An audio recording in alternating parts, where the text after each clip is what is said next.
உதடை கடித்து காயப்படுத்திருக்கான், பிளக்க வச்சிருக்கான். உதடை கடித்து வன்மம், வக்கிரம். கண்ணை கண்ணாடி உடைச்சு அதுக்குள்ள விரலால குத்தி குத்தி கண்களை காயப்படுத்தி இதாக்கியிருக்காங்க. ஒரு பெண் இது போல வன்புணர்வு நேரங்களில் தன்னை பாதுகாக்க 2 கால்களையும் ஒட்டி இறுக்கிக் கொள்வாள். அவன் 2 காலையும் உடைச்சு வெளியே 2 காலையும் உடைச்சு திருப்பிட்டான். இதை எப்படி எதிர்பாராத ஒரு நிகழ்வு என்று எப்படி சொல்ல முடியும்? இது திட்டமிட்டு நடந்த ஒரு வன்புணர்வு படுகொலை. வயிற்றில் ஏறி மிதிச்சிருக்கான், கழுத்தெலும்ப உடைச்சிருக்கான், கத்த விடாம திருப்பி போட்டு முதுகுல மிதிச்சிருக்கான், முதுகெலும்பு உடைஞ்சிருக்கு, உயிர் உறுப்பை சிதைத்து வைத்திருக்கிறார்கள் என்று அந்த மருத்துவ தம்பி சொல்றான். அதுபோக 150 மில்லிகிராம் செமன் அதுக்குள்ள இருந்தது, ஸ்பாம் இருந்ததுன்றான். ஒரு மனிதன் இந்த செயலை செய்திருக்க முடியாது. அதனால் அது கூட்டு வன்புணர்வு உறுதியாகுது. ஒரு பெண்மகள் ஆளுகிற நாட்டில் ஒரு பெண்மகளுக்கு அது மருத்துவம் படித்து பின்பு பார்த்தா 6 வருஷம் படிச்சு பயிற்சி மருத்துவராக அவர் பண்ணும்போது இங்க கேட்டவங்கெல்லாம் கேட்டாங்க. தங்கச்சி எல்லாம் நேரு பத்திரிகையாளர் ஊடகவியலாளர் சந்திக்கும் போது ஓய்வெடுத்து இருக்கிறதுக்கு ஒரு அறை பாதுகாப்பு இருந்திருந்தா அந்த சிக்கல் இல்லையே. இங்கே வந்திருக்கான என் தம்பி ஜாகிர்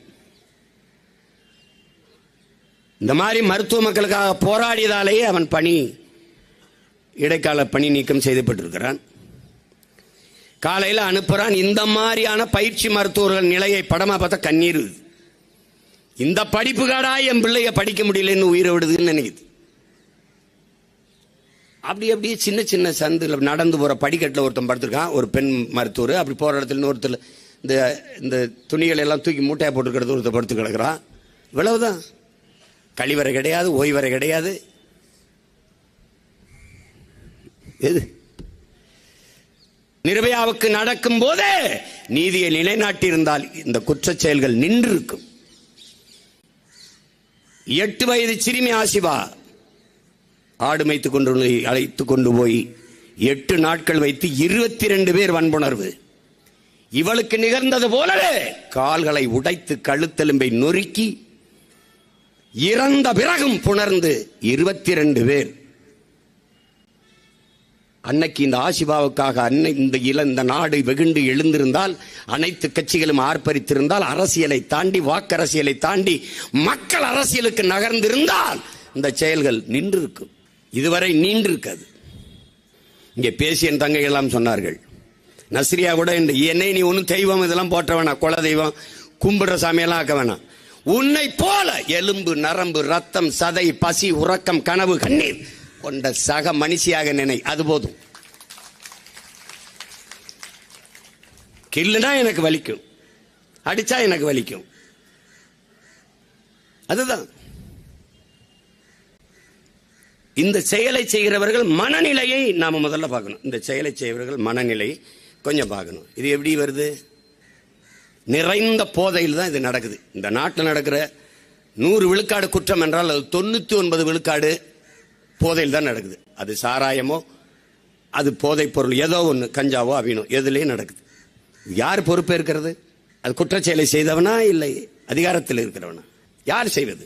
ஆட்சியாளர் உமர் ஒருவன் திருடினான் என்றால் அவன் கையை வெட்டுறாங்கிறான். அவனே பசிக்காக திருடி இருந்தால் ஆட்சியாளன் கையை வெட்டுறாங்கிறான்.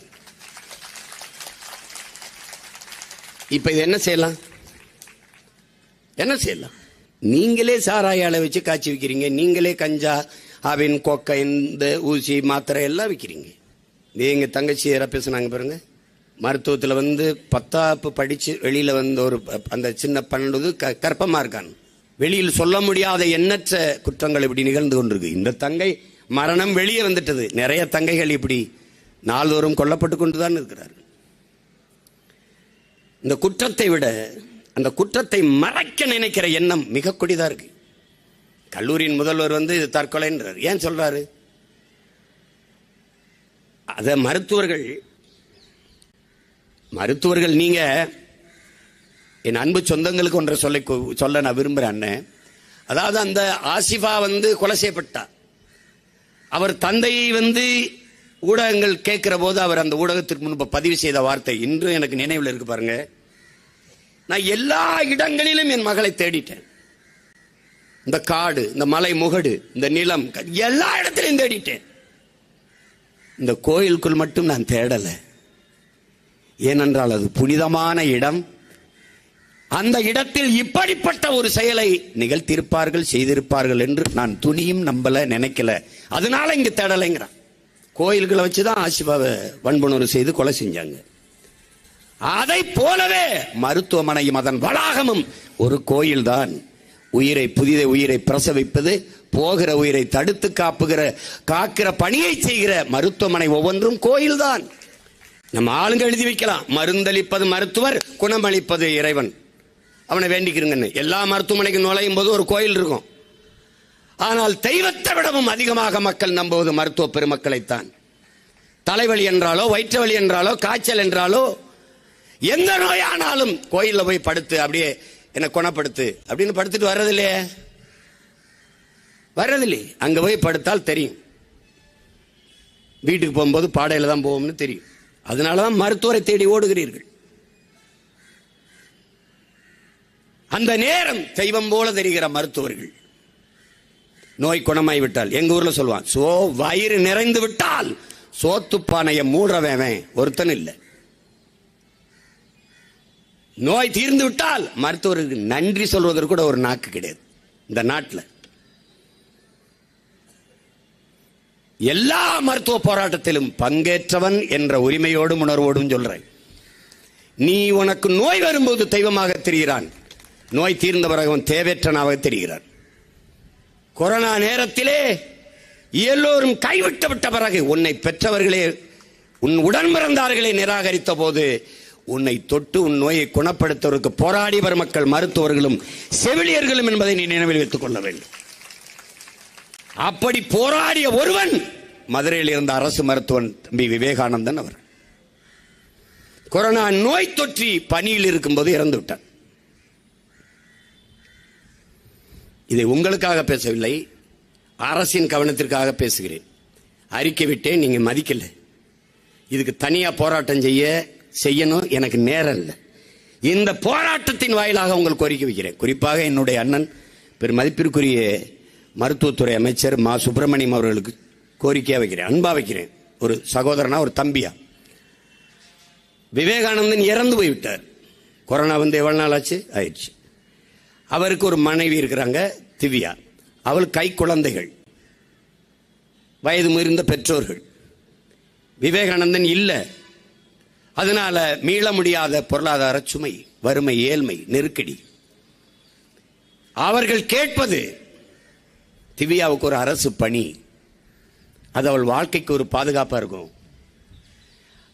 அதை நீதிமன்றம், உயர் நீதிமன்றம் இந்த பெண்ணுக்கு ஒரு பணியை வழங்குங்கள் என்று சொன்ன பிறகும் இன்னும் வழங்கல.